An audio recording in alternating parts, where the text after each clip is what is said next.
తాతయ్య బర్త్డే అన్నమాట. Let's go. బలం దయచేసి మీ కృపారక్షణలో భద్రపరిచి కాపాడి ఏ అంధకాశక్తి ముట్టకుండా మీ దేనుల మిన్నే దేవులు కుమ్మరించి మీ కృపలో కాపాడి దీవించి ఆశీర్వించమని ఇదిగో భర్తని కూడా మీ నష్టాలకే సమర్పిస్తున్నాం. ఏ స్నానం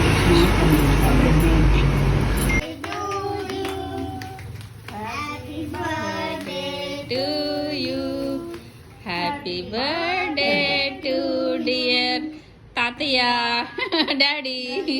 హ్యాపీ బర్త్డే టు